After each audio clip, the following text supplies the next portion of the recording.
Bloomberg Audio Studios. Podcasts, radio, news.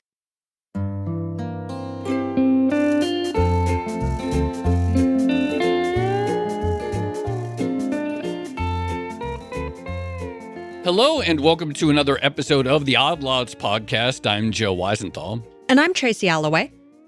In this ongoing trade war, I don't know, I guess it's a trade war, all the trade headlines, I have to say one of the things I always think about is, and I write about it, and we reference it, the two of us reference it all the time, the complexity and the importance of sort of building complex things as a marker of a sort of country's capacity for wealth and the sort of complex international trade webs that undergird the production of complex things. Joe, I know what you think about. It's monkeys and trees. That's what you think about. That's what that you is think what about. I think. That's what Okay, you think yeah. about. I do think about that. Okay, the reason I think about monkeys and trees is because a couple years ago, we had Ricardo Hausmann on the podcast, and he used this metaphor to describe why some countries are richer, more economically developed than others. And the metaphor was that certain products or industries are like trees in a forest, and the firms are like monkeys. And so businesses kind of jump from tree to tree. And so what you find is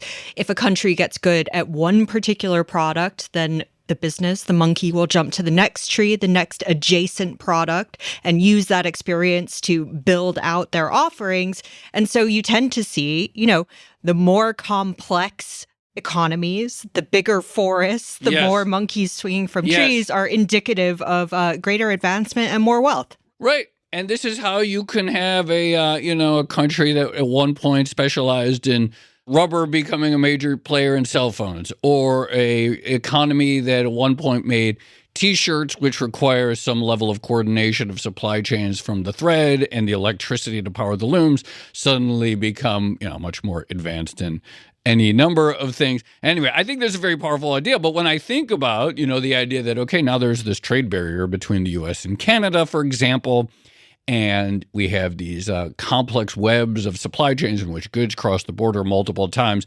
Do we constrain our capacity to do complex things? Are the monkeys going to slam headfirst into a trade wall? It's literally it, right? Like they're swinging around and they're making these webs and densifying, and then suddenly they slam into a wall.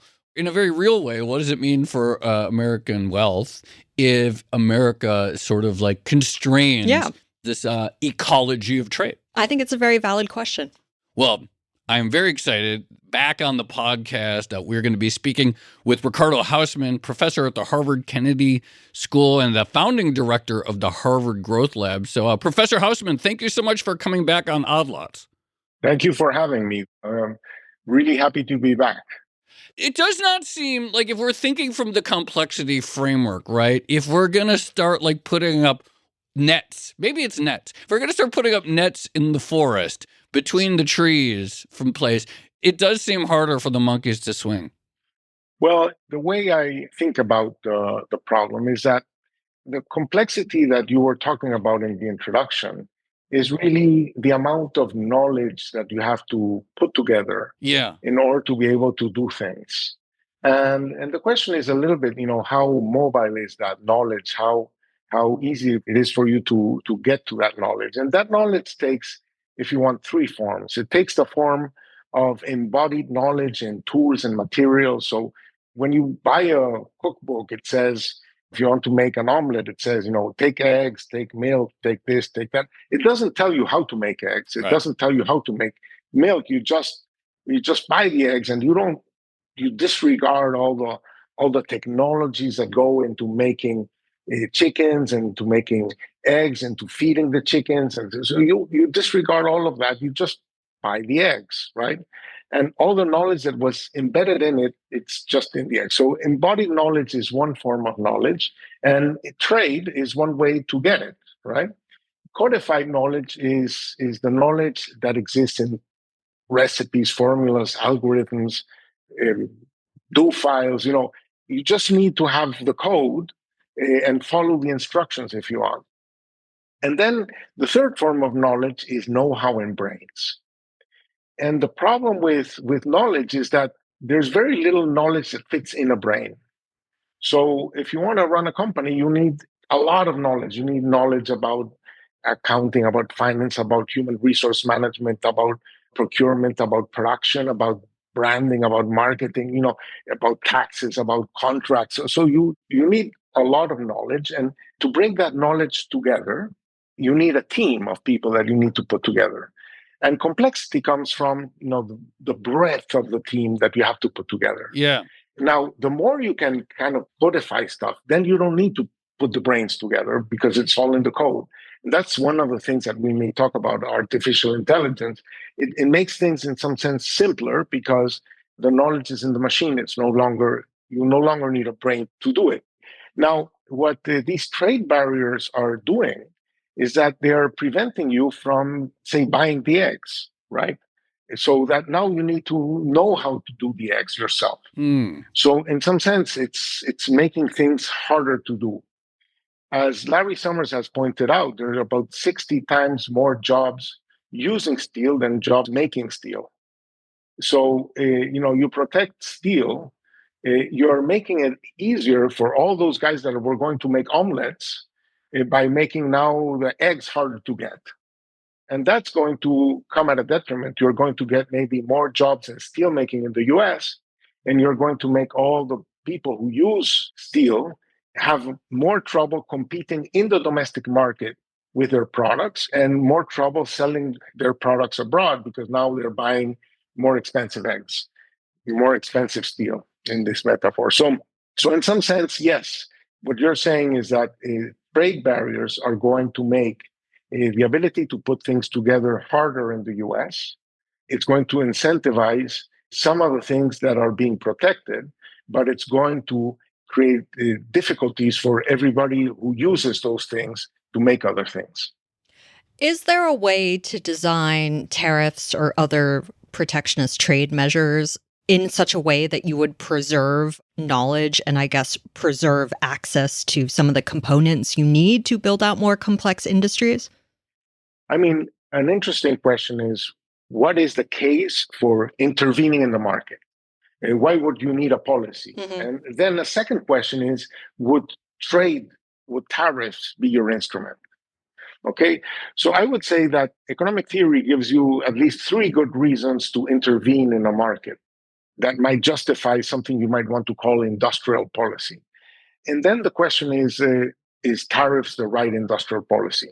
Because now they're putting tariffs on steel and aluminum. They want more steel and aluminum being made in the US. If you wanted more steel and aluminum made in the US, what instruments could you have used? And is tariff the right one? Okay.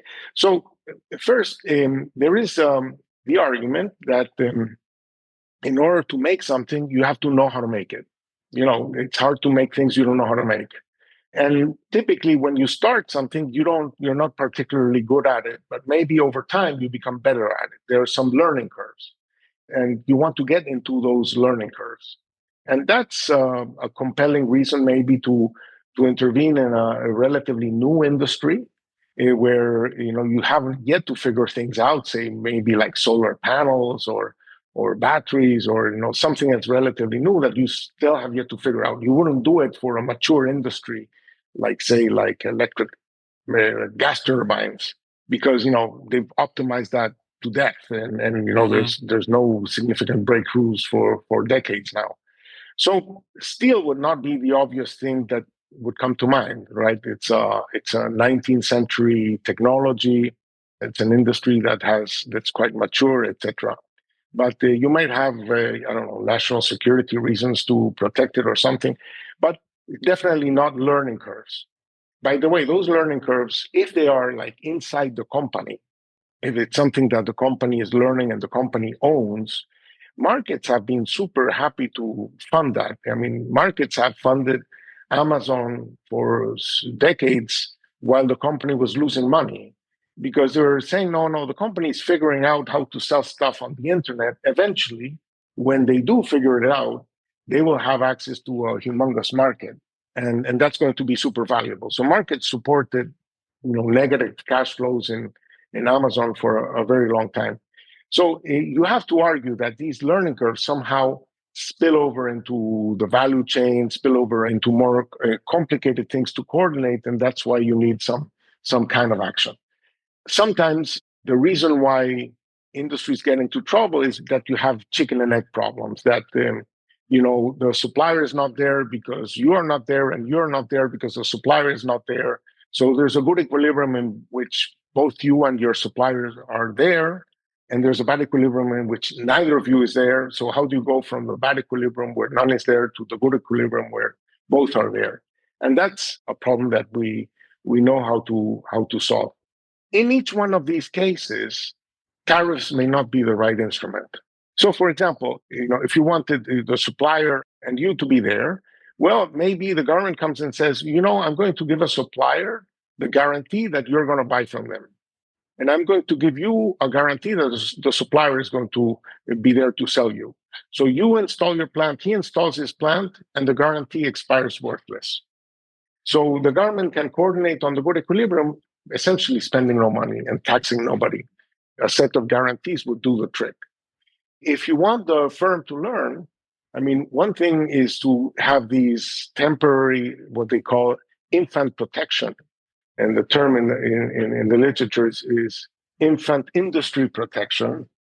So you take an industry at its infancy and you give it some protection until it finds its way, and then you open up.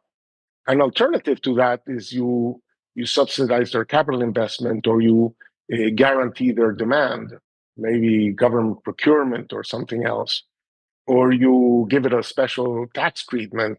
So you have other ways to intervene. Right. The moment you intervene with tariffs, you're essentially dumping the cost on the consumers of that industry. And the consumers of that industry are going to become less competitive, and their size will shrink, and they may become vulnerable to other attacks. So it's not the ideal instrument. There's an additional reason why it may not be the right thing to do. The US is, and politically, part of all this policy is based on the fact that the Midwest did very poorly. The Rust Belt did very poorly. They lost a lot of manufacturing jobs, and you would like jobs to go back to the Midwest. Pittsburgh lost its steel industry. Gary, Indiana lost its steel industry. Youngstown, Ohio, Cleveland, Detroit, etc. Yeah. These cities lost jobs in some industries. Now you put the barriers, you put tariffs at the national level. It doesn't mean that the industries are going to go to the Midwest. Right. They may go to right to work states in the South. They may go to the Southwest. So it's not an obvious solution to the places that you're trying to help. Those might be better dealt with using place-based instruments.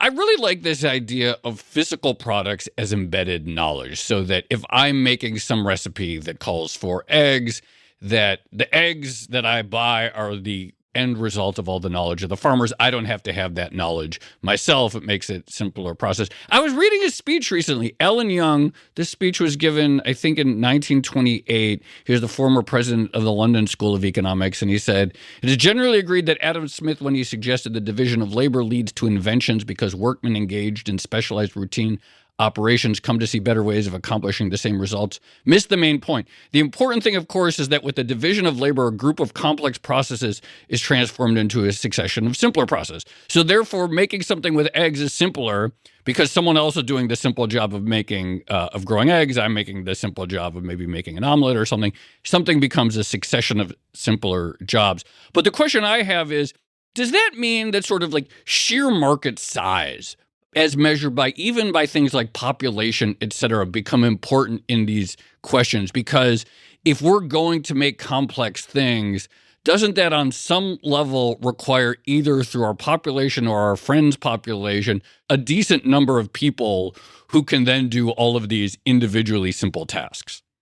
Well, if that's the reason why value chains have become longer, that you just slice it into more modules, and then you bring those modules together, and then some OEM, some original equipment manufacturer that is putting 50,000 pieces together, and then each one of the 50,000 pieces, it becomes a more manageable task. But some industries require a lot of talent that has to come together. And for example, when you go to you see a film in the movies, sometimes they put at the end of the movie, it says the end.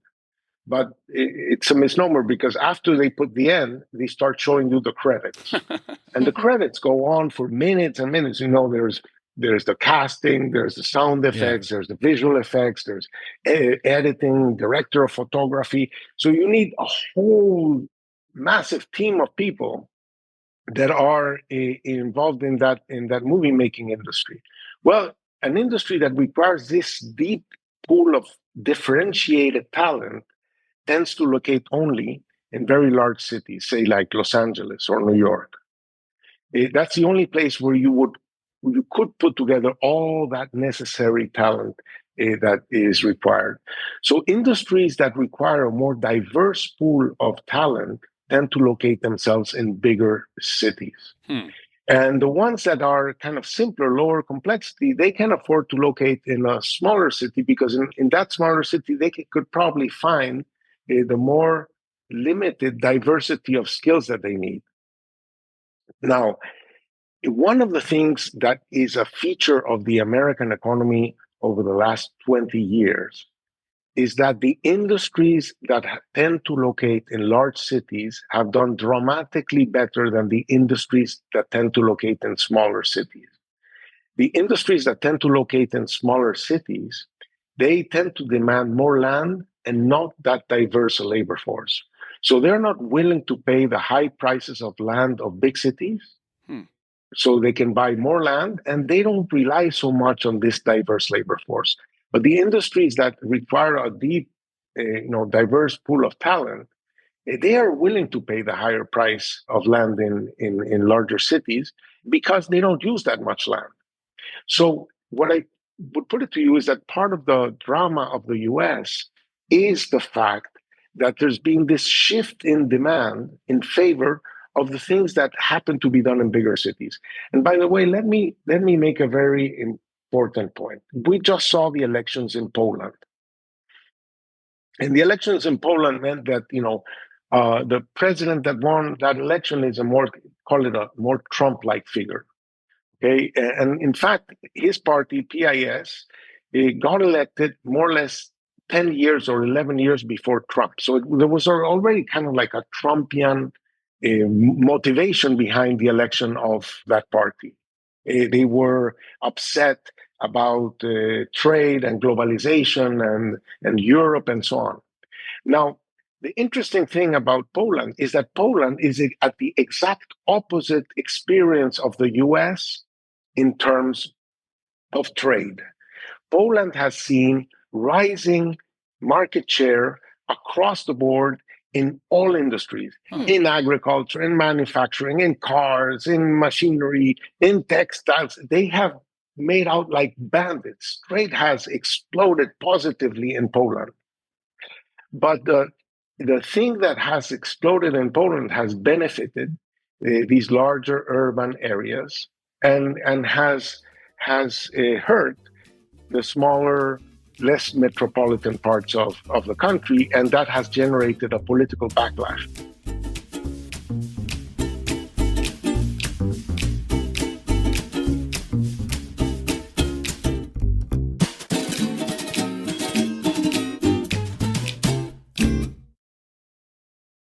So even if the gains have been absolute for Poland overall, I guess the relative differences within the country have become a grievance. Yes, let me say one point that we often do not emphasize. We often think of countries as small open economies. They're small in the sense that what they do is not going to change the global economy. The US is relatively bigger, but many countries are, I think, a smaller open economy. When you think of a city tends to be an even smaller and even more open economy. It's smaller, right? Much smaller than the country it's in, right? And it's more open because it trades with not only the rest of the world, but the rest of the country. And the labor force can either come from the rest of the country or leave to the rest of the country, right? So what tends to characterize a city, and for a country, its export base is super important. For a city, its export base is even more important because a city is less self-sufficient than a country. A city needs to consume a lot of things that it doesn't make. Most cities don't make cars, most cities don't make antibiotics, most cities don't make x-ray machines, they don't make, eggs. So all of these things have to be brought in. And to pay for these things that they want to consume in the city, they need to earn money from outside the city. They need to export in order to be able to import. So the set of export activities in a city determines very much the life of the city.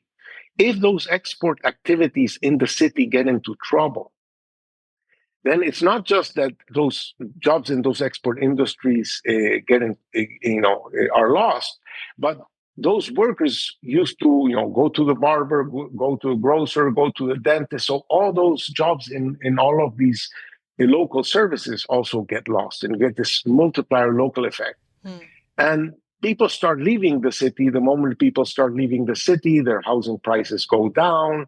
There's less money to pay for education. So the quality of the education deteriorates, and you get all of these negative local effects in the city. Okay, that's associated with the export industry of your city getting into trouble.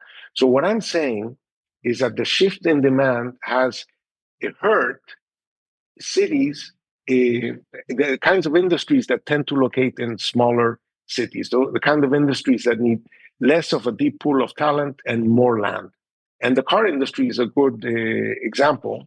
The whole steel, steel is a dirty, complicated, large thing. So it may hire a lot of workers, but it doesn't want to have too many people around them. They need a lot of land.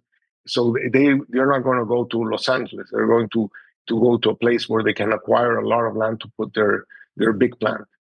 And it's the fact that the export sector of cities in the Midwest, say, got into trouble, the fact that the export activities in some parts of Poland got into trouble, that they got into this negative spiral.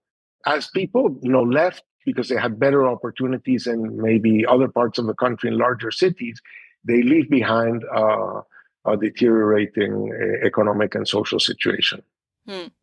I promise not to get too hung up on metaphors and monkeys, but I just want to go back to the egg analogy for 1 second. So I understand, division of labor, expertise can lead to efficiency and absolute gains economically for everyone. However, I'm thinking back to when egg prices were very high in the US earlier this year. And I joked on this podcast that I was going to get my own chickens so that I could declare egg independence, egg autarky, and have my own supply.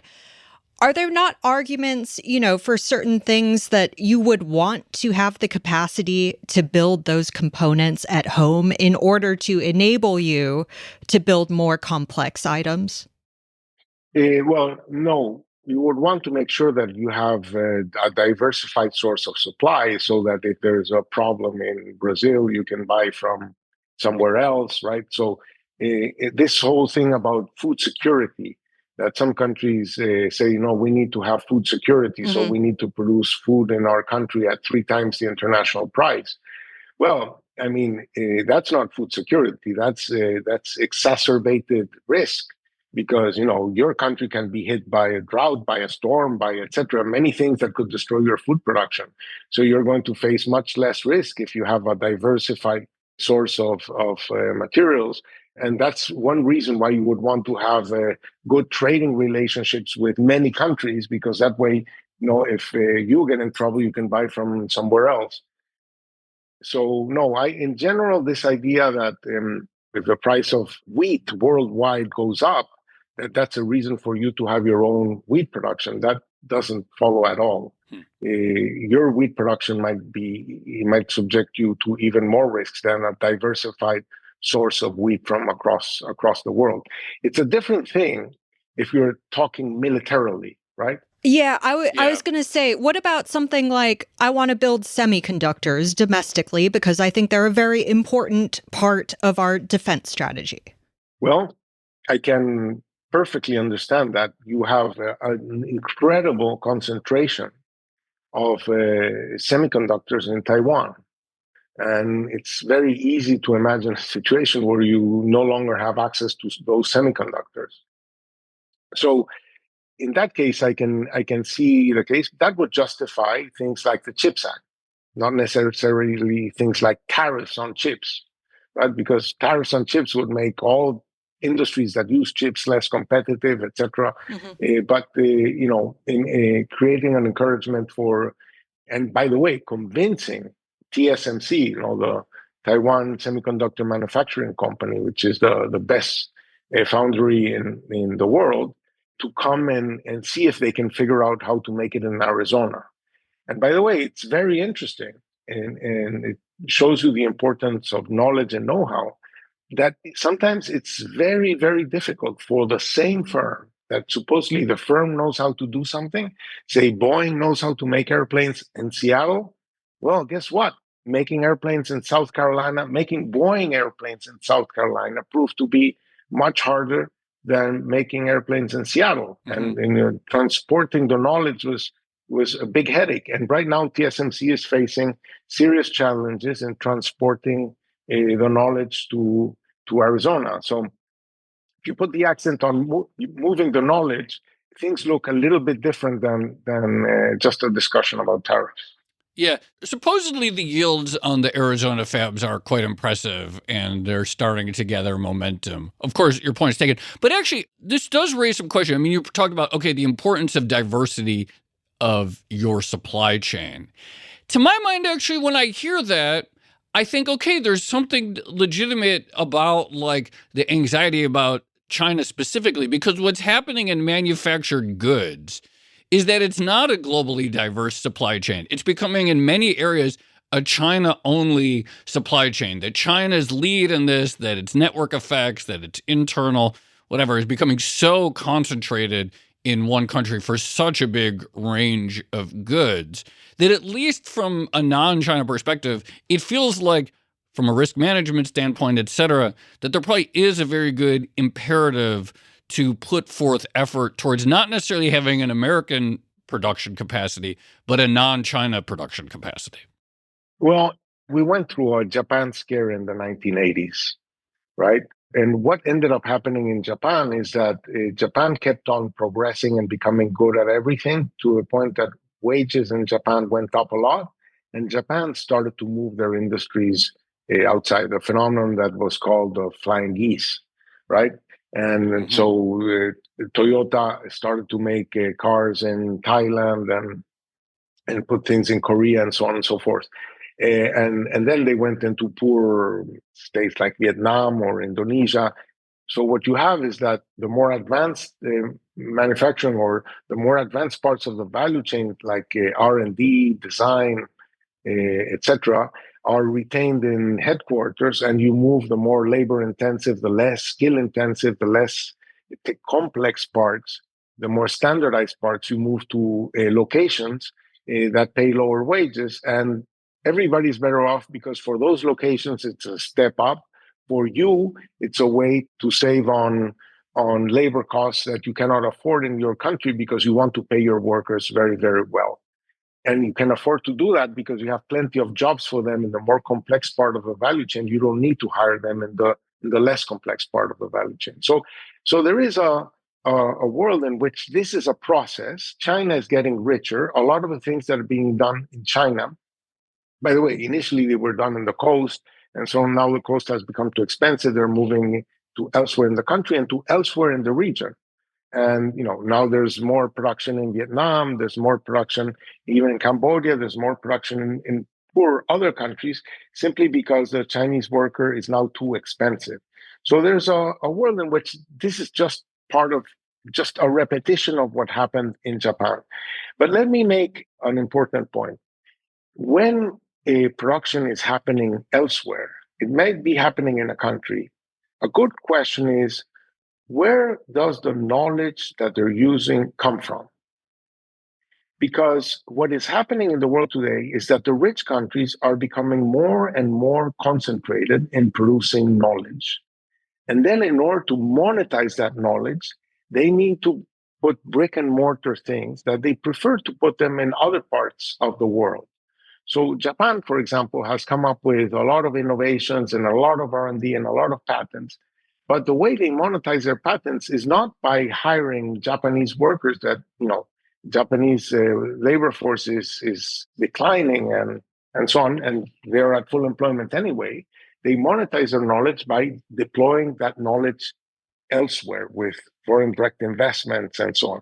And that means that a lot of the accounting of how this process happens is not well captured by our standard accounting techniques. For example, if Japan does R&D and that improves the productivity of their foreign investment, it doesn't show up as higher Japanese productivity.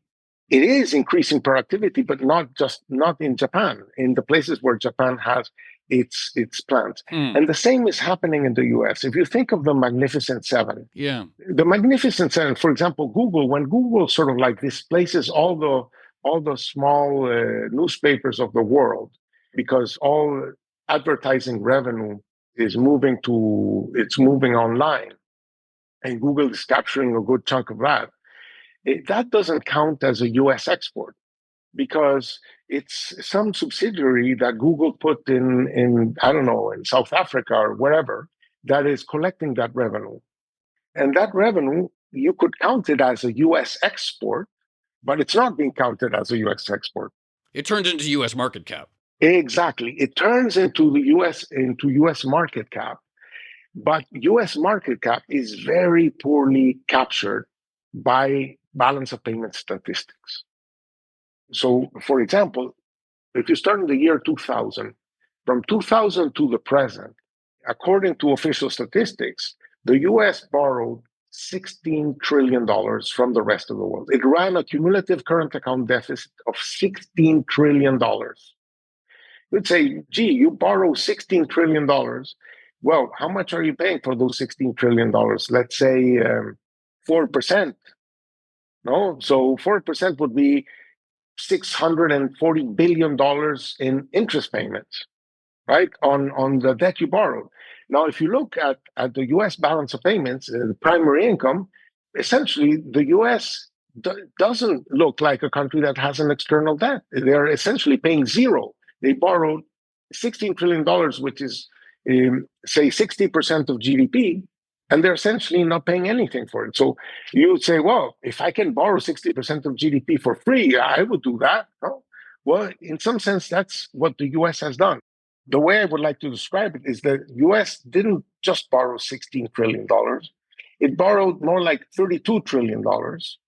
It used $16 trillion to cover that official deficit, and used the other $16 trillion to mix it with their knowledge and invest abroad. And that investment abroad, say Google in South Africa, mixed with US knowledge, has this huge rate of return. So when you borrow $32 trillion, $16 trillion you borrowed at 4%. But the other $16 trillion you invested at a much higher rate of return because it was mobilizing your knowledge. And so 32 trillion, say you pay 4% over $32 trillion you borrowed, but you make 8% on the $16 trillion you invest abroad. Well, it just turns out that 8% over $16 trillion is the same as 4% over $32 trillion. You're not really running a deficit. You are monetizing your knowledge, but current accounting standards don't capture that well. This reminds me of The Matrix and that scene where they say there is no spoon. What if there is no U.S. external deficit? But okay, one thing I'm struggling to understand. So, you're arguing that the U.S. actually has a significant amount of knowledge and know-how that is mixed up with its foreign direct investment, and that doesn't show up in the official trade statistics. And I guess one thing I'm kind of curious about is, and you're arguing that the statistics undervalue foreign direct investment. But I would have thought that foreign direct investment valuations inherently reflect market expectations. And to Joe's point, I'm channeling Joe's love of the efficient markets hypothesis here, but they should be captured in market cap and things like that. Why do we assume that the statistical agencies, the accounting systems, systematically misprice these assets? Are they not included anywhere? They use book value. So when you see the investment abroad, they count how many dollars you sent abroad. But and then they count how much money did you make abroad. And when you look at it, the rate of return on FDI is double the rate of return on debt in the accounts. So they're not counting the foreign direct investment at the market value. By the way, it's very hard to calculate that market value because these are subsidiaries of companies that list at the S&P 500 and say if the price earnings ratio in the US is 26 or something like that, last time I checked, it means that they're thinking that all that money that the Magnificent Seven are making abroad, they multiply by 26 or an even higher number, right? But that was not, the accounting was made at book value. So in most of these companies, there's a huge difference between book value and market value. Yeah. I was about to say, this is the argument. I think we've even done an episode on this about stock market valuations and how companies with a large amount of intangibles, it's not reflected in book value. Right. And that, in my mind, is the market's valuation of your knowledge. Yeah. Exactly. So in a world where knowledge is intensive, then book value becomes less of a guide on what's actually happening. And a lot of international trade statistics is book value because that's what they have to make the statistics. I think that's a really interesting question. I have one last question, and I wasn't expecting to go here, but I thought that was so interesting what you were saying about Poland and some of the politics, not necessarily being about the country's overall trading position vis-a-vis the rest of the world, but the internal dynamics of what is happening in these countries where the booms are happening in cities and how that is a function to some extent of exports. But I'm curious, one of the things that people bemoan about the current environment in the United States and probably elsewhere is that cities are no longer a good place for upward mobility, that you can't be poor or middle class and move to a city and find a job and move up the career ladder in the same way you could when cities were more centers of hard industrial activity. And I'm curious, when you talk about the types of companies that locate in big cities versus the type of companies that locate in smaller cities, et cetera, are the type of companies that locate in big cities not as conducive inherently towards upward mobility because there's just so much talent required just to get in the door anywhere at these firms? No, I think that the problem of big cities in the US is the fact that they have regulated urban space in such a way that housing supply is very inelastic. Mm-hmm. So as people try to move to a city, housing prices go up until it's unaffordable to move into a city.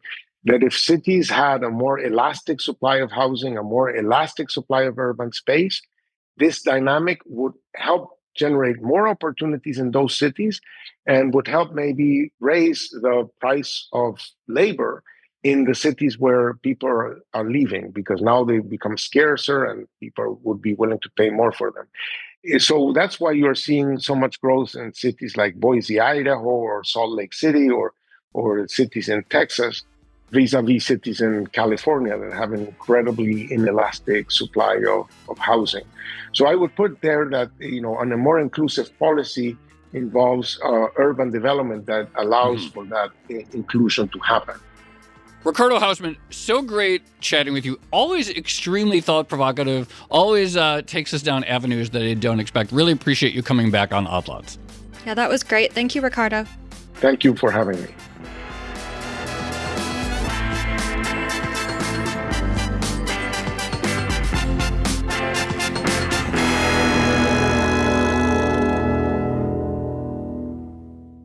Really, every time we've only spoken to Ricardo twice, but I feel like every time I talk to him, there's a bunch of ideas that are going to stick in my head for a long time that I'll be chewing on.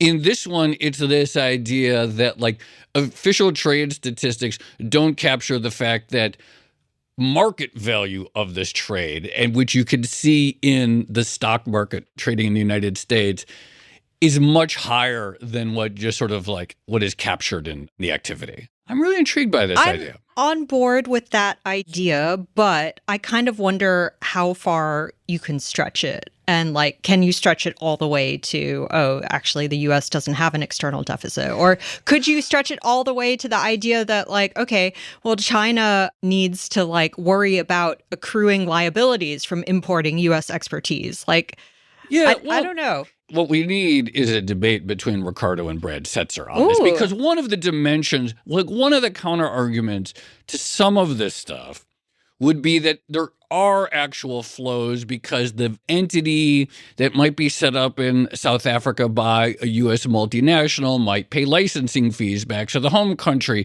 for the right to use the Google name and so forth. Obviously, Brad talks a lot about this in the context. I mean, he talks a lot about this actually in the context of software. But there is some, the fact is that like, Microsoft is gigantic. And so there's, these companies are worth trillions and trillions of dollars and have huge footholds all around the world.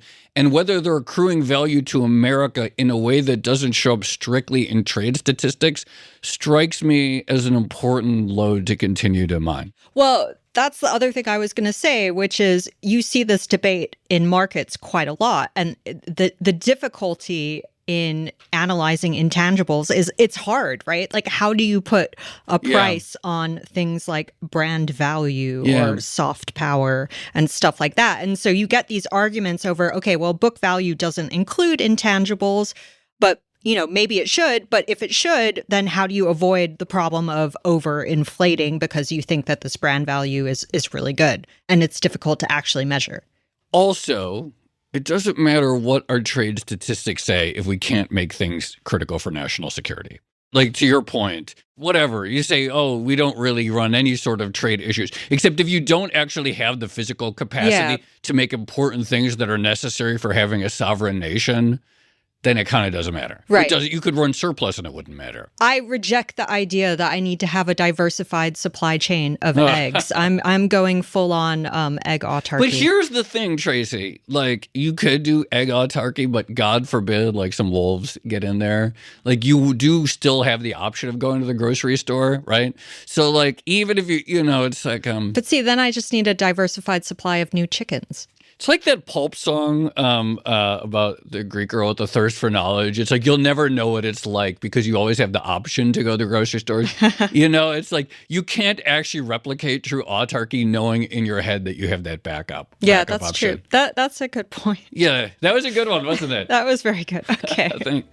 All right. Shall we leave it there? Yeah. This has been another episode of the Odd Lots podcast. I'm Tracy Alloway. You can follow me at Tracy Alloway.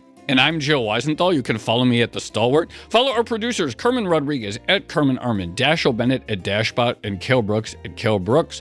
For more Odd Lots content, go to Bloomberg.com/oddlots, where we have a daily newsletter and all of our episodes.